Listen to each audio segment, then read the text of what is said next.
ہم عام طور پر جب اپنی روحانی زندگی یا مذہب کے بارے میں سوچتے ہیں نا، تو ہمارے ذہن میں ایک عجیب سا کاروباری لین دین شروع ہو جاتا ہے۔ بالکل، ایک حساب کتاب سا چلنے لگتا ہے اندر۔ ہاں، یعنی ایک ایسی وینڈنگ مشین کا تصور آتا ہے جو بالکل ناپا تلا کام کرتی ہے۔ ہم سوچتے ہیں کہ ہم نے ایک کوئن ڈالا، مطلب ایک نیکی کی، اور اس کے بدلے میں فوراً سکون یا اجر یا زندگی کی کسی بڑی پریشانی کا حل نکل آنا چاہیے۔ صحیح بات ہے، ہم اسے بالکل میتھمیٹکس کی طرح ٹریٹ کرتے ہیں، جہاں 2 اور 2 4 ہوتے ہیں۔ ایگزیکٹلی۔ اور یہ تصور شروع میں کتنا آسان اور تسلی بخش لگتا ہے، کیونکہ ہم اپنی باقی زندگی بھی تو اسی بنیاد پر گزارتے ہیں نا، خرچ کیا تو منافع آنا چاہیے۔ فطرتاً انسان ایسی چیزوں کی طرف ہی مائل ہوتا ہے جنہیں گنا جا سکے یا جنہیں ناپا جا سکے۔ ایک واضح ٹرانزیکشن انسان کے اندر کے خوف کو بہت کم کر دیتی ہے۔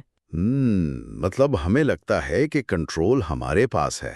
بالکل، ہماری کوشش ہوتی ہے کہ روحانیت کو بھی ایک کارپوریٹ کھاتے کی طرح مینٹین رکھیں۔ اگر میرے اعمال اچھے ہیں تو میری دنیا اور آخرت محفوظ ہے۔ یہ ایک بہت ہی نیچرل انسانی ذہنیت ہے۔ لیکن آج ہمارے پاس جو مواد ہے نا، وہ اس وینڈنگ مشین اور اس کاروباری حساب کتاب کے سارے ڈھانچے کو جڑ سے اکھاڑ دیتا ہے۔ واقعی یہ بہت ڈیپ ہے۔ ہاں، اور آج ہم جس فکری سفر پر نکلے ہیں، یہ ایک ایسی پرسکون اور تفکر آمیز فضا میں لے جاتا ہے جو ظاہری حساب کتاب سے بہت آگے کی بات ہے۔ یہ مجموعہ ایک روحانی متعالشی میر علی شاہ نے انر ہورائزن کے پلیٹ فارم کے لیے مرتب کیا ہے۔ اور یہ سورسز بہت ہی کمال کے ہیں۔ بالکل، یہ بنیادی طور پر شیخ عبد القادر جیلانی کے مقالات، جلا الخواطر کے 7ویں مقالے اور علامہ اقبال کے اشعار پر مبنی ہے۔ اچھا۔ اس پورے مجموعے کو پڑھنے کے بعد جو سب سے پہلا جھٹکا لگتا ہے وہ یہ ہے کہ شیخ ہمیں اس سخت حساب کتاب والے ذہن سے نکال کر ایک ایسی جگہ کھڑا کر دیتے ہیں جہاں صرف اور صرف رضا بچتی ہے۔ انہوں نے آغاز ہی الرضا بالقدر یعنی تقدیر پر راضی ہونے کے تصور سے کیا ہے۔ دیکھیں، اور اس رضا کو سمجھنے کے لیے نا ہمیں اپنی عام فہم تعریف کو تھوڑا بدلنا ہوگا۔ شیخ جس رضا کی بات کر رہے ہیں وہ حالات سے سمجھوتا کرنا یا تھک کر ہار مان لینے کا نام نہیں ہے۔ یعنی وہ لاچاری والی اسٹیٹ نہیں ہے۔ ہاں بالکل نہیں۔ عام طور پر ہوتا کیا ہے، ایک مصیبت آتی ہے، انسان پوری طاقت سے اس کے خلاف لڑتا ہے، رونا دھونا کرتا ہے، شکوے کرتا ہے، اور جب دیکھتا ہے کہ اب کوئی چارہ ہی نہیں بچا تو لاچاری میں کہتا ہے کہ ٹھیک ہے، اللہ کی یہی مرضی تھی۔ ہاں، ہم عام طور پر اسی کو صبر سمجھتے ہیں۔ لیکن شیخ کے نزدیک یہ رضا نہیں ہے۔ رضا بالقدر کا اصل مطلب ہے تقدیر کے نازل ہوتے ہی اسی لمحے بغیر کسی باطنی کشمکش کے اس پر راضی ہو جانا۔ وہ ایسے لوگوں کو اہل اللہ کا نام دیتے ہیں۔ اہل اللہ یعنی وہ لوگ جو قسمت کی لکھی کتاب کو اپنے اندر پوری طرح اتار چکے ہیں۔ یہاں میں تھوڑا سا پش بیک کرنا چاہوں گا۔ یہ سننے میں نا بہت اعلیٰ مقام لگتا ہے، ایک آدرش یا آئیڈیل سطح کی بات ہے۔ صحیح ہے، سوال اٹھتا ہے ذہن میں۔ لیکن چلیے تھوڑا دنیا کے حقائق کی بات کرتے ہیں۔ کوئی شخص صبح اٹھتا ہے اور اسے پتہ چلتا ہے کہ اس کی نوکری چلی گئی ہے، یا وہ ٹریفک میں پھنسا ہے اور انفلیشن نے اس کی کمر توڑ دی ہے، یا کسی اپنے کا اچانک انتقال ہو گیا ہے۔ بہت بھاری حالات ہیں۔ تو کیا واقعی یہ ممکن ہے کہ ایک عام انسان آفت کے آتے ہی فوراً اسی لمحے راضی ہو جائے؟ کیا ہم جذبات کو دبانے کی بات کر رہے ہیں؟ کیونکہ ہمارے اندر کی جو میں ہے وہ تو فوراً چیختی ہے کہ میرے ساتھ ہی ایسا کیوں ہوا؟ یہ بہت ہی بنیادی الجھن ہے جو اکثر پیدا ہوتی ہے، اور میں اسے ایکسپلین کرنا چاہوں گی۔ روحانیت جذبات کو دبانے یا انسان کو پتھر بنانے کا نام تو بالکل نہیں ہے۔ دکھ محسوس کرنا، رونا یا تکلیف میں ہونا ایک انسانی فطرت ہے۔ اچھا، تو پھر رضا کیا ہوئی؟ رضا کا تعلق آپ کے ظاہری آنسوؤں سے نہیں بلکہ باطن کی اس سٹیٹ سے ہے جہاں انسان کا دل فیصلہ کرنے والے سے الجھ نہیں رہا ہوتا۔ مطلب تکلیف ہے لیکن بغاوت نہیں ہے۔ ایگزیکٹلی۔ اہل اللہ کی عبادت اور ان کا باطنی سکون حالات کے تباہ نہیں ہوتا۔ ہم عام لوگ نا حالات کے غلام ہیں۔ پریشانی آئی تو دعاؤں میں شدت آ گئی، آسانی آئی تو غفلت آ گئی۔ ہاں یہ تو بہت عام سی بات ہے، سب کے ساتھ ہوتا ہے۔ لیکن اہل اللہ کی یاد مستقل رہتی ہے، کیونکہ جس ذات کو وہ یاد کر رہے ہیں وہ ذات حالات کے ساتھ نہیں بدلتی۔ اور جہاں تک آپ کے اس سوال کا تعلق ہے کہ وہ جو اندر میں چیختی ہے اس کا کیا کیا جائے، ہاں، اس ایگو کا کیا کریں؟ وہیں سے نقشبندی روایت کا وہ مشہور تصور سامنے آتا ہے، بندے اور خدا کے درمیان 70,000 پردے۔ او واو، یہ 70,000 پردوں والا کانسیپٹ ہمیشہ سے نا مجھے بہت پر اسرار لگتا ہے۔ ایسا لگتا ہے جیسے آسمان اور زمین کے درمیان کوئی لوہے یا آگ کی دیواریں ہیں جنہیں پار کرنا ہے۔ ان پردوں کی حقیقت کیا ہے اصل میں؟ یہی سب سے بڑی غلط فہمی ہے کہ ہم ان پردوں کو کوئی ایکسٹرنل یا بیرونی رکاوٹ سمجھتے ہیں۔ یہ پردے باہر نہیں ہیں، یہ بالکل ہمارے اندر ہیں۔ اندر ہیں۔ ہاں، اور یہ 70,000 الگ الگ چیزیں نہیں ہیں، بلکہ یہ ہماری اپنی ایگو، ہماری اس میں کے 70,000 روپ ہے۔ یہ ہماری بنائی ہوئی پہچان، ہماری ڈگریاں، ہمارا سٹیٹس، یہاں تک کہ ہماری نیکیاں اور ہمارے نام نہاد تقوی کے لباس ہیں۔ ویٹ، نیکیاں بھی پردہ ہو سکتی ہیں؟ بالکل۔ دیکھیں، ایک پردہ یہ ہے کہ میں بہت عظیم گناہگار ہوں، اور دوسرا پردہ یہ ہے کہ میں تو بہت تہجد گزار ہوں۔ جب تک انسان اپنے وجود کو کسی بھی حوالے سے کچھ سمجھتا ہے نا، وہ پردے میں ہے۔ یہ تو بہت ڈیپ بات ہے۔ مطلب ہماری سیلف رائچسنس بھی ایک پردہ ہے اور ہماری سیلف پٹی بھی ایک پردہ ہے۔ میں اسے اس طرح سوچ رہا ہوں، ہاں بتائیے۔ جیسے ہم سخت سردیوں میں ایک بہت بھاری اور موٹا کوٹ پہن لیتے ہیں۔ ایک لمبا عرصہ اسے پہننے کے بعد ہم اس کوٹ کے اتنے عادی ہو جاتے ہیں کہ ہم اسے ہی اپنی اصلی خال سمجھنے لگتے ہیں۔ بہت اچھی تشبیہ ہے۔ ہم بھول جاتے ہیں کہ یہ تو صرف ایک اضافی لباس تھا، ایک رول تھا جو ہم نے دنیا میں پرفارم کرنے کے لیے اوڑھ لیا تھا، اور اب ہم اسے اتارنے سے ڈرتے ہیں۔ لیکن یہاں سوال یہ پیدا ہوتا ہے کہ ان پردوں کو اتارا کیسے جائے؟ انر ہورائزن کے نوٹس میں نا ایک لفظ استعمال ہوا ہے، ایندھن، یعنی فیول۔ ان پردوں کا فیول کیا ہے اور یہ جلتے کیسے ہیں؟ ان پردوں کا فیول یعنی اس ایگو کا ایندھن اصل میں ہماری توجہ اور دنیا سے ملنے والی ویلیڈیشن ہے۔ اچھا، لوگوں کی واہ واہ۔ ہاں، جب ایک سالک یعنی سیکر اپنی توجہ خود سے ہٹا کر مکمل طور پر خالق پر مرکوز کر دیتا ہے نا، تو اس میں کو خوراک ملنا بند ہو جاتی ہے۔ اور یہ کوئی ایک رات کا کام نہیں ہے، یہ روزانہ کی پریکٹس ہے، خود کی نفاقی اور چھوٹی چھوٹی خواہشات کو مارنے کی۔ تو آہستہ آہستہ وہ فیول ختم ہوتا ہے۔ بالکل، جب اس مقام کا ایندھن ختم ہو جاتا ہے تب فنا کا مقام آتا ہے، اور وہ پردہ خود بخود جل کر راکھ ہو جاتا ہے۔ وہ پردہ ہٹایا نہیں جاتا، اس کی حیثیت ہی ختم ہو جاتی ہے۔ صحیح، لیکن اگر روحانی سفر کی منزل اس آئیڈینٹی اور ان پردوں کو جلا کر راکھ کرنا ہی ہے، تو پھر ایک بہت واضح سوال اٹھتا ہے۔ کیا سوال؟ ہمارے اس ظاہری وجود کا کیا ہوگا؟ اس فزیکل باڈی کی کیا حیثیت رہ جاتی ہے؟ اگر باطن میں سب کچھ فنا کرنا ہے تو کیا ظاہر میں بھی اس جسم کو نظر انداز کر دینا چاہیے یا اسے سزا دینی چاہیے؟ کیونکہ اکثر روحانی راستوں میں جسم کو ایک رکاوٹ سمجھ کر اس پر بہت ظلم کیا جاتا ہے۔ یہ عام طور پر سوچا جاتا ہے، لیکن یہاں تصوف اور باقی فلسفوں کا فرق بہت نمایاں ہوتا ہے۔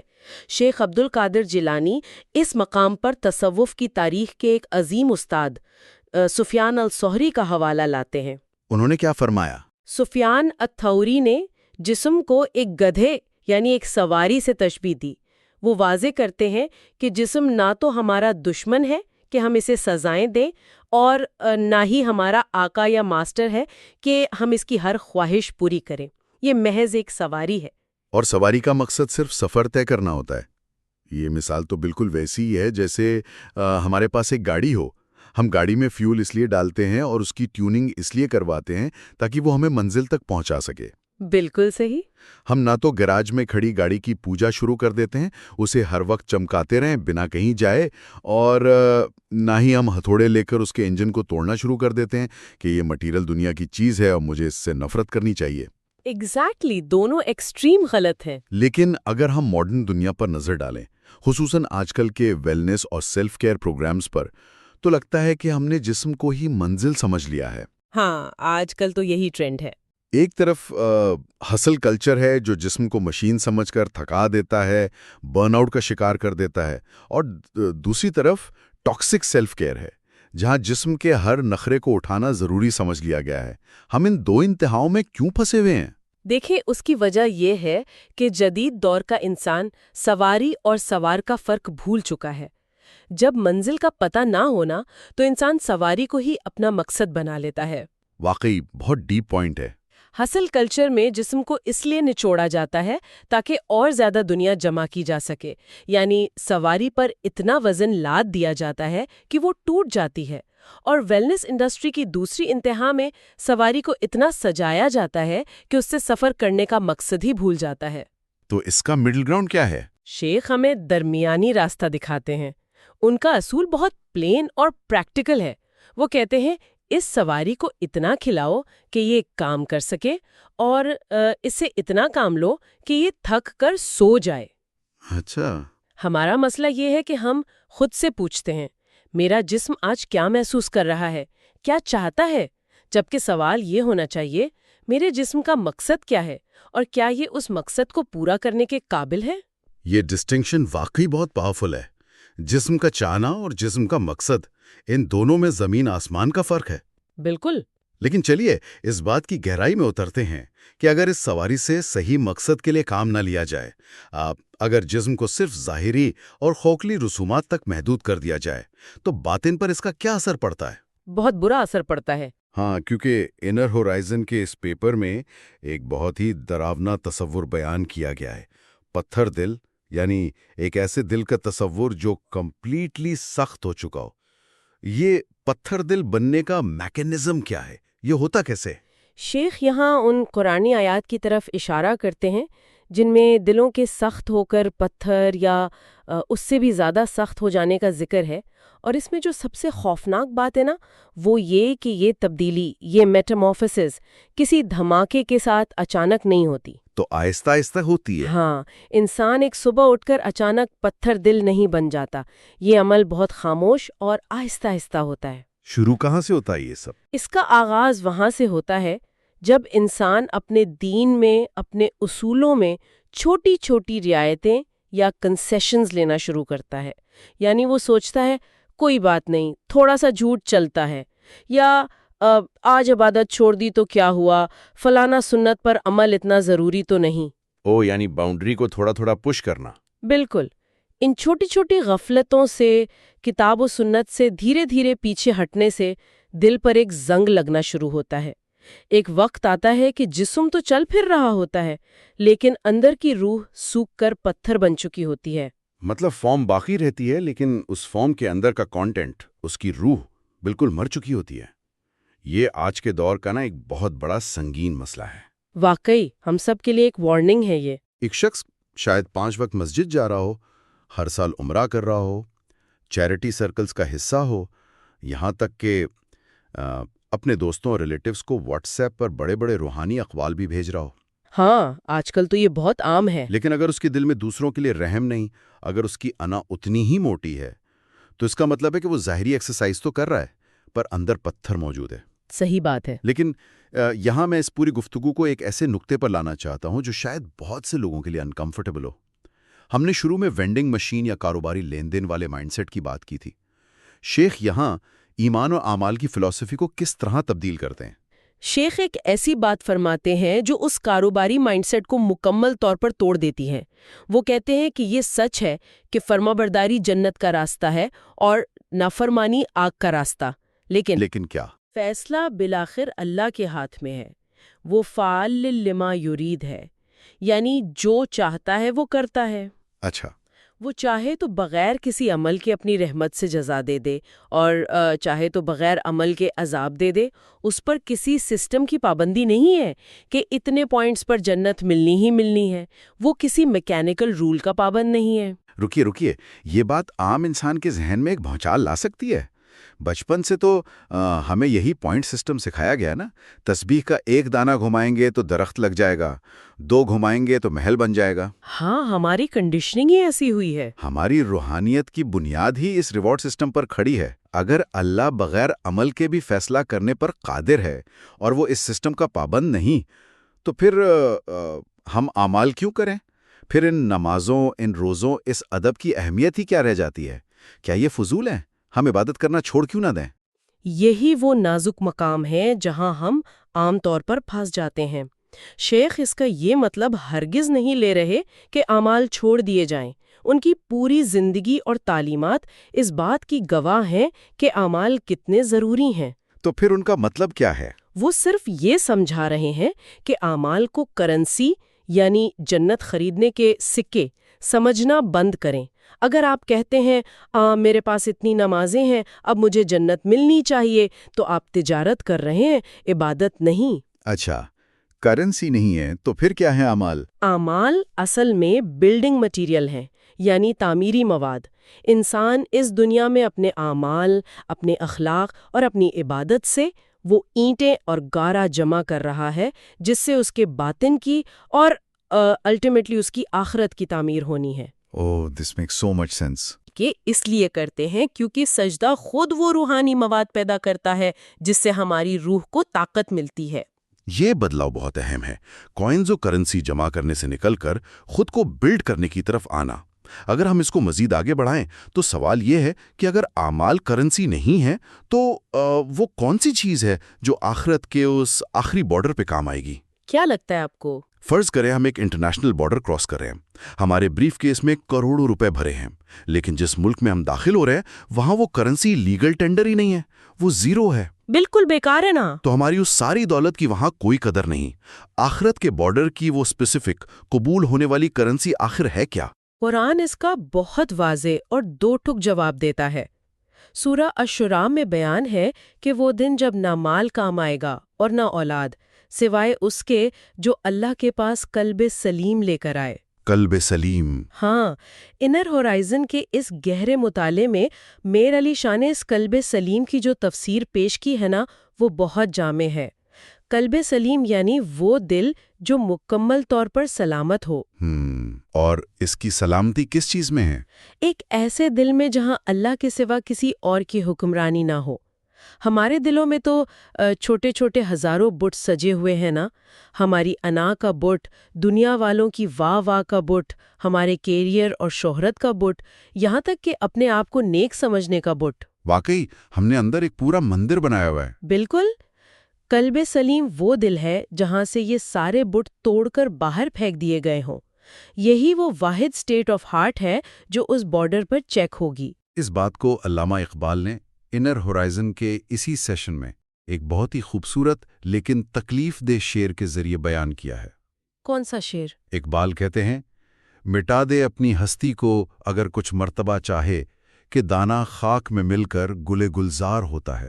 سبحان اللہ، بہت گہرا شعر ہے۔ یعنی ایک بیج کے اندر پھول بننے کا پورا پوٹینشل، پوری طاقت موجود ہے، لیکن جب تک وہ بیج اپنی اس گول چھوٹی سی پہچان، اپنی اس میں کو قائم رکھنے کی ضد کرتا ہے، وہ بیج ہی رہتا ہے۔ اسے زمین کے اندر جا کر اندھیرے اور مٹی میں اپنی وہ ہستی، اپنی وہ آئیڈینٹی مٹانی پڑتی ہے۔ صحیح بات ہے۔ ہم دنیا کے انسان نہ اس بیج کی طرح ہیں جو مٹی میں جانے سے، مٹنے سے ڈرتے ہیں۔ ہم زندگی کے مالی سے بحث کرتے ہیں کہ کیا کوئی ایسی ترکیب ہے کہ میں بیج بھی رہوں اور پھول بھی بن جاؤں، جو کہ ناممکن ہے۔ لیکن اس پورے تصور نے مجھے ایک عجیب فلسافیکل پیراڈاکس میں ڈال دیا ہے، یعنی ایک الجھن میں۔ انسان اپنی ہستی کو خود کیسے مٹا سکتا ہے؟ آپ کا کیا مطلب ہے؟ اگر میں اپنی انا مٹانے کا ارادہ کروں، کوشش کروں، تو اس کوشش کے پیچھے بھی تو میں ہی موجود ہوں نا۔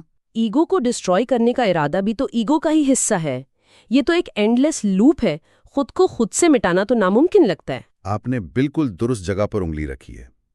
یہ روحانی سفر کا سب سے بڑا ڈیڈ اینڈ لگتا ہے، اور اس کا سیدھا سا جواب یہ ہے کہ انسان واقعی خود کو نہیں مٹا سکتا، خود ہی خودکشی نہیں کر سکتی۔ اچھا، تو پھر راستہ کیا بچا؟ استاد یہاں سمجھاتے ہیں کہ انسان صرف ایک ہی کام کر سکتا ہے، وہ خود کو مٹائے جانے کے لیے پیش کر سکتا ہے، رضامند ہو سکتا ہے، ولنگ ہو سکتا ہے۔ ہاں، انسان خود زمین کھود کر اس میں دفن نہیں ہو سکتا، لیکن وہ خود کو مالی کے ہاتھوں میں تھما ضرور سکتا ہے۔ اور اس مقام پر انا ہورائزن کے مقالے میں حضرت اسماعیل علیہ السلام کے ادب کی وہ عظیم ترین مثال دی گئی ہے جو اس پیراڈاکس کو حل کر دیتی ہے۔ حضرت اسماعیل کے واقعے کو عموماً ہم ابراہیمی آزمائش کے پوائنٹ آف ویو سے دیکھتے ہیں۔ اس پورے کانٹیکسٹ میں جہاں ایگو کو مٹانا ہے، اسماعیل علیہ السلام کا ادب کیسے فٹ ہوتا ہے؟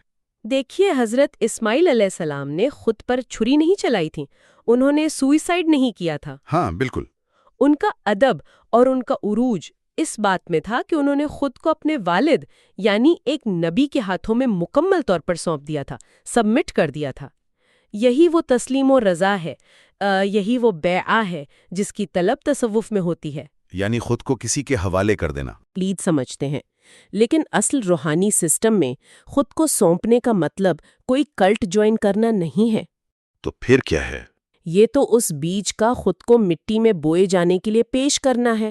جب آپ اپنی سمجھ، اپنی تدبیر اور اپنے ایگو کے چھوٹے پن سے نکل کر خود کو ایک بڑے روحانی نظام یعنی کسی مرشد یا گائیڈ کے حوالے کرتے ہیں، تو وہ مالی آپ کو وہاں بو دیتا ہے جہاں آپ خود کبھی جانے کی ہمت نہ کرتے۔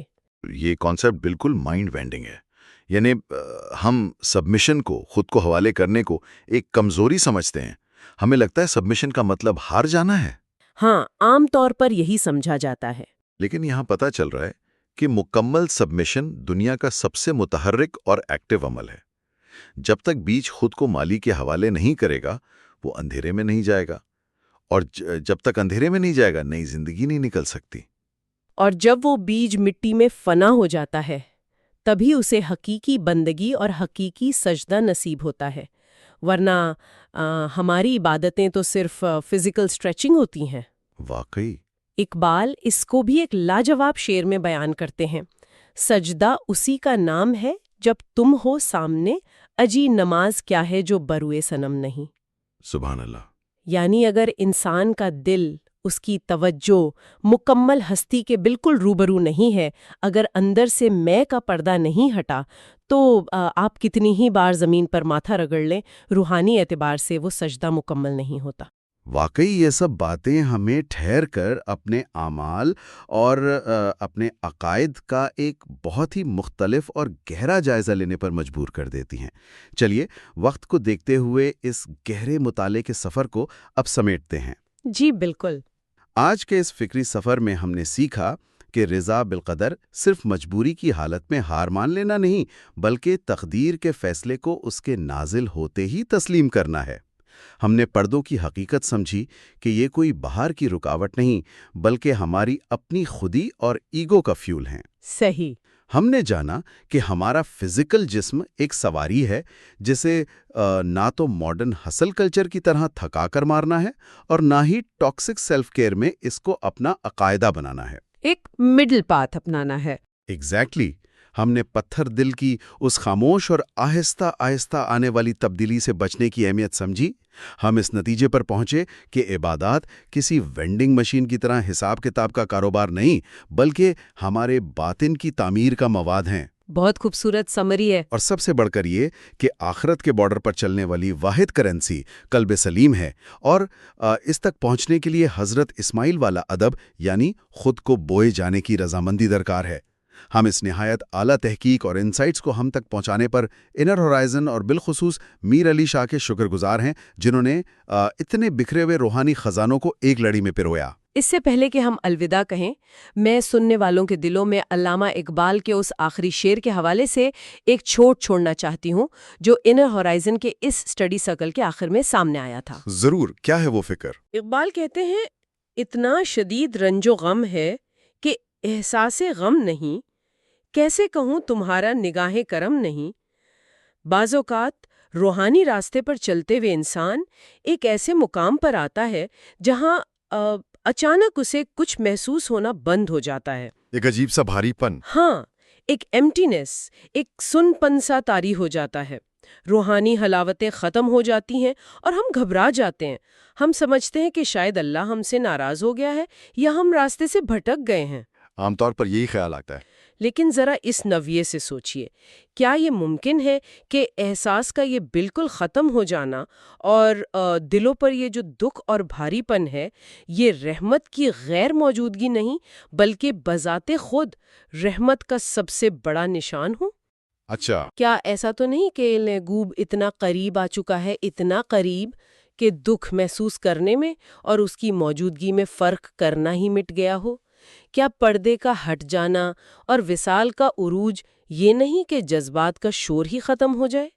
کیا واقعی احساس کا نہ ہونا یا دکھ کا ایکسٹریم پر پہنچ کر سن ہو جانا اس کی سب سے بڑی موجودگی ہو سکتی ہے؟ یہ بات ہماری روحانیت کی اس شروعاتی محدود وینڈنگ مشین والی سوچ کو، جہاں ہم ہر نیکی پر فیلنگز اور سکون مانگتے ہیں، بالکل توڑ کر رکھ دیتی ہے۔ آج کے لیے ہمارے اس گہرے مطالعے میں بس اتنا ہی۔ اس آخری گہرے سوال اور تصور کے ساتھ ہم اس گفتگو کو اسی پرسکون خاموشی میں چھوڑ دیتے ہیں۔